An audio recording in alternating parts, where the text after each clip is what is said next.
What's going on? Renji here with another video, and today we're going to be talking about my work from home setup, and it's coming right up.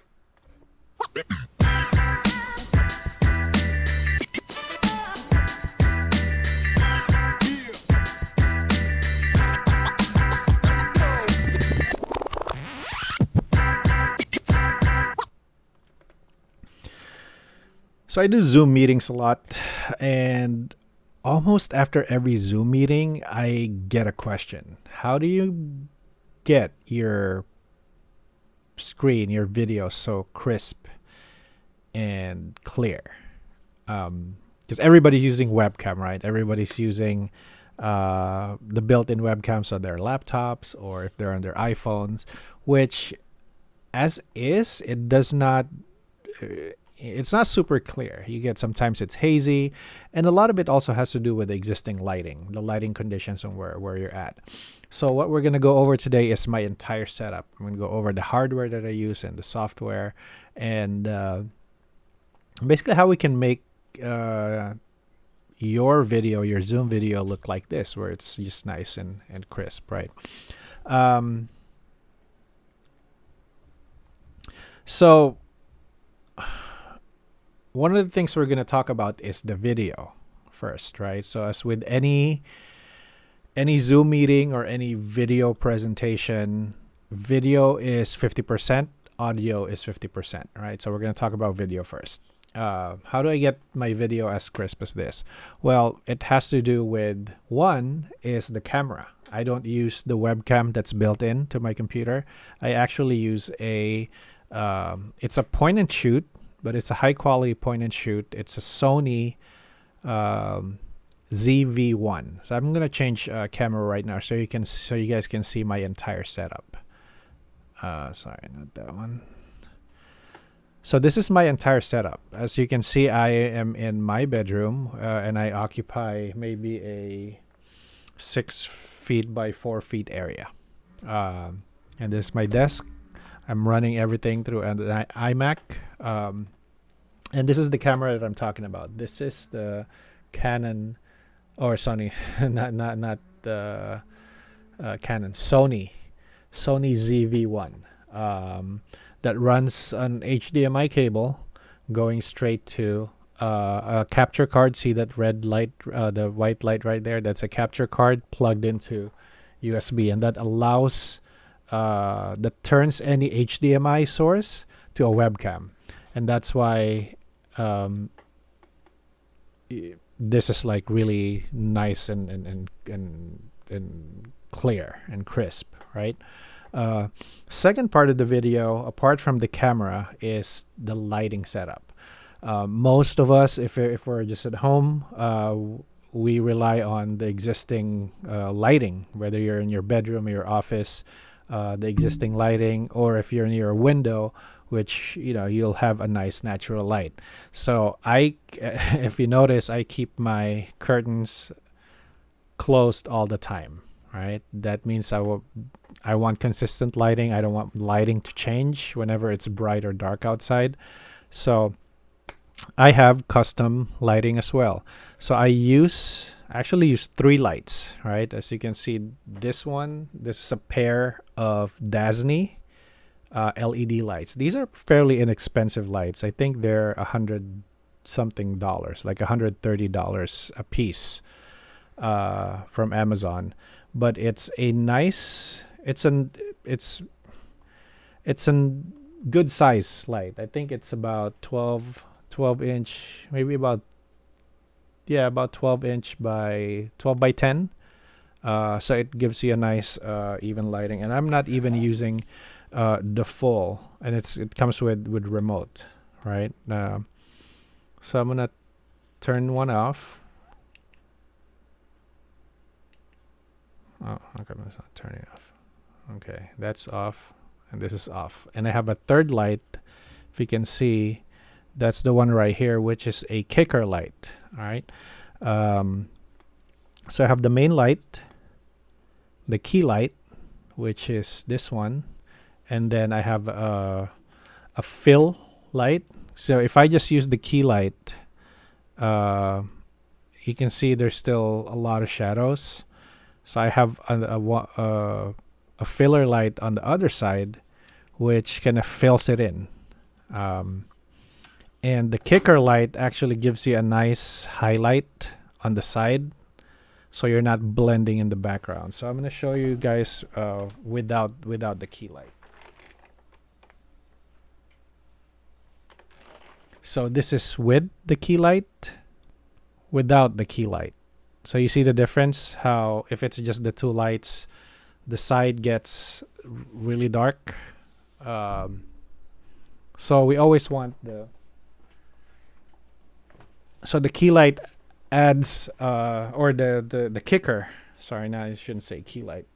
In the photography world, it's called the kicker or the hair light.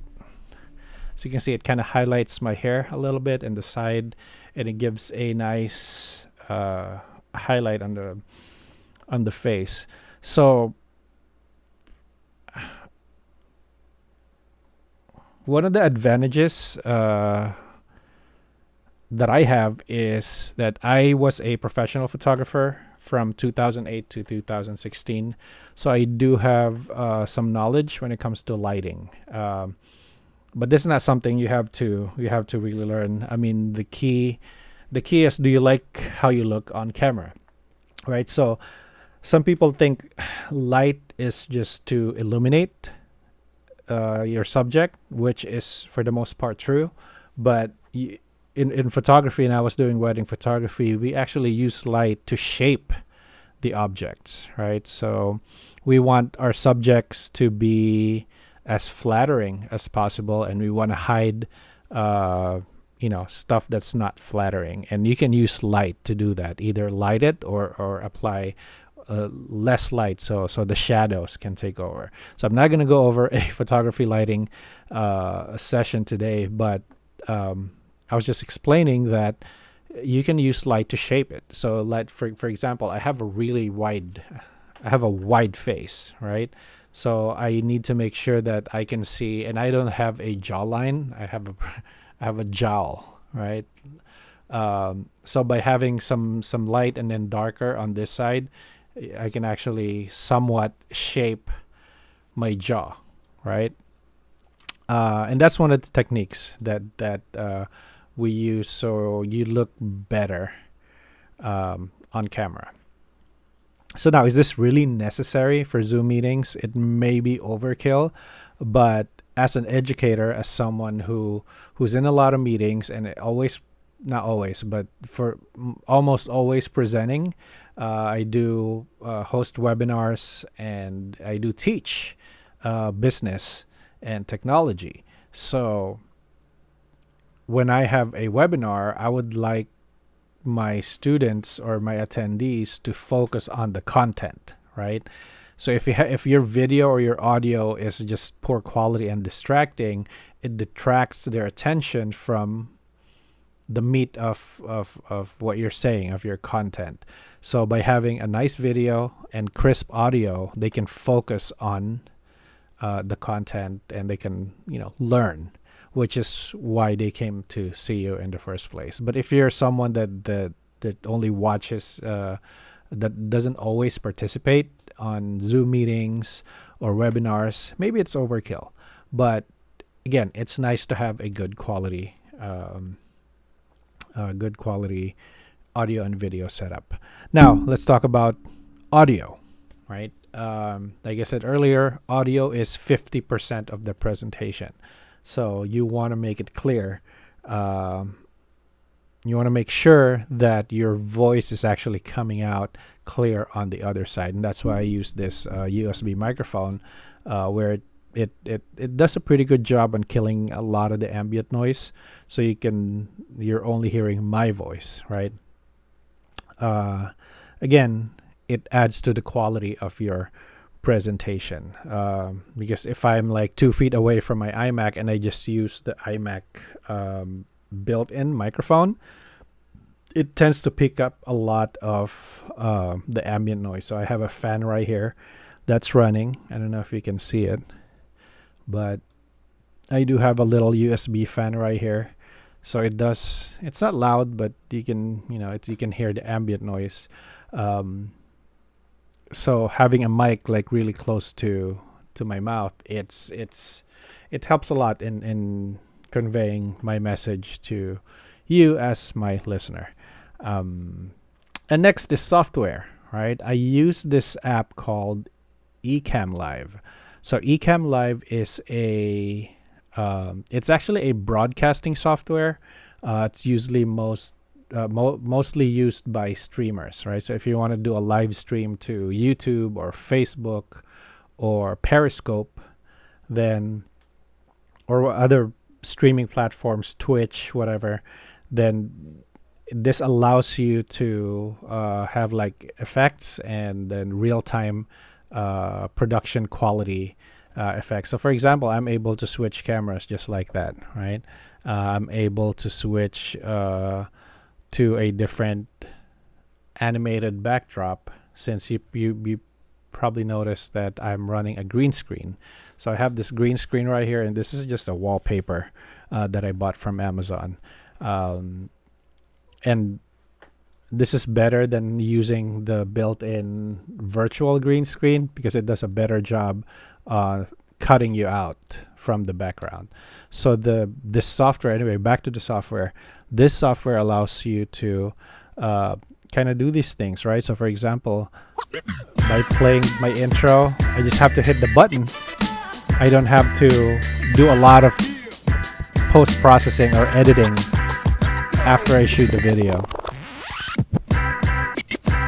That's pretty cool. So I can just simply do that. And if I need to present, for example, if I wanted to add some overlays, I can do that too. If I wanted to show you something from my iPhone, right, I can have that too. I mean, obviously I have to configure this where it actually shows you my phone.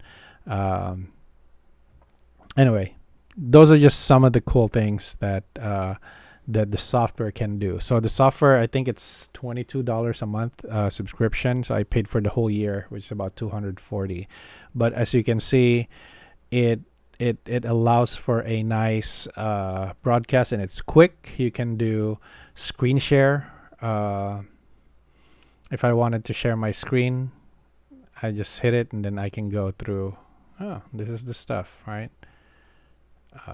I can share my screen right away. And then I can go back to the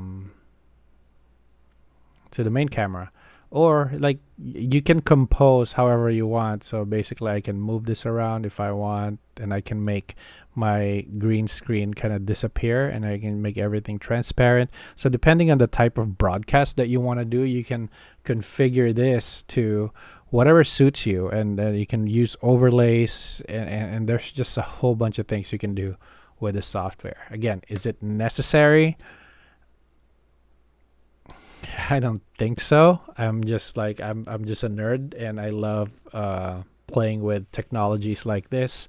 And I'm lazy. I don't want to do a lot of editing after I shoot this video. I can upload this straight to YouTube without doing a whole lot of or any editing for that matter, because you can do whatever you want, almost whatever you want live by either clicking around, creating scenes, or clicking buttons,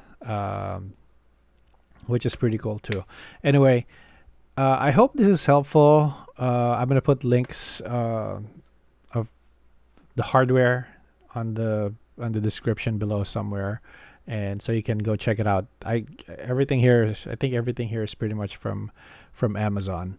And I want to show you my chair. So this is my favorite chair in the whole world. This is the Herman Miller Embody chair. I've had this chair since 2007, I think. And I love it. Like, I can sit on this thing for 15 hours and I'm fine. Like, my back doesn't strain because it has like really flexible. The whole back is flexible, so it just kind of follows you, which is kind of dangerous, by the way, because I'm gonna talk about this real quick. So sitting 15 hours a day without anything bothering you, it's a good thing, but it can also be a bad thing, because sitting down for long periods of time is bad. You need to be able to get up, stand up, and sit down. So that's why I got this standing desk.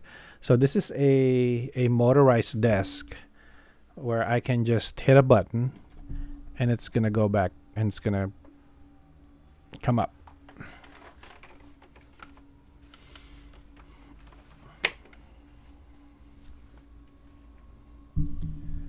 So I just hit a button and it just comes up. So I can work standing up. I can record video standing up, and it doesn't really change. Like, I can go back, so it's pretty much similar to how I was sitting down. But as you can see now, I am standing up, which is pretty cool. I do have to remind myself to stand every so often, so I'm not just like sitting down for 15 hours a day, which I could easily do. Recently, I've been working a lot, so. But anyway, this chair is like an amazing chair. I have two of these. I have one in the office, and I have one here at home, just because it's a really good investment. This is not a cheap chair. I think I bought this for I think this is $1,400 right now if you buy it from Herman Miller, and it's about that's about the same price that I got it from, $1,400. It comes in different colors of the fabric or the actual frame. Sit back down. But it's worth it. Like, I've had this for 13 years now, and it's still, it feels brand new. So if I'm going to invest in a chair, this is and it's customizable, and it comes in different sizes. So if you're bigger or small, I think this is medium. So if you have a smaller frame, then you can get a smaller one, and if you're big and burly, then you can get the large one, and it's still adjustable. Again, if you look at the back, how much it flexes. So I think that's why it just contours to your body. So there's no strain at all, ever. So one of the best investments I had for work is this chair, which I love so much. And that's about it. This is my setup. Everything here. I got my water, keep me hydrated. My iMac, and I have another 27-inch screen on this side, since I work with a lot of different stuff. 2 lights, 3 lights, camera, microphone, and my whatever books I have here. And that's about it. And I hope it's helpful. If you guys are thinking of doing the same thing for your Zoom meetings, or if you're planning on streaming, I'm sure you'll be spending a lot more for the streaming stuff. But this is again, for me, this is something that I use every day. I at the very least, I'm in, I think, 2 or 3 now Zoom meetings per day at least. So especially with if I talk to students or clients, I want to be presenting myself the best way possible. So I invested with this setup, and this hasn't been like this. This evolved over the past few months. You probably see my old videos where the lighting isn't as great, where there's a lot more shadows, and the quality isn't all that. So I think this is good for now. I'm getting what I need from it. So yeah, and again, hope it helps, and I will catch you on the next video.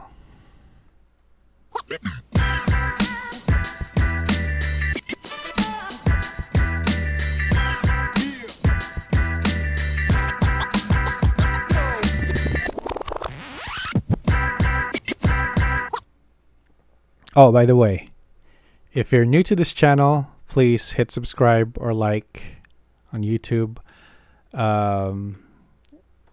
If If you've seen me before, if you've been to this channel, welcome back. And tell your friends. If you're someone who likes business, technology, travel, and food, you're in the right channel. Again, catch you later.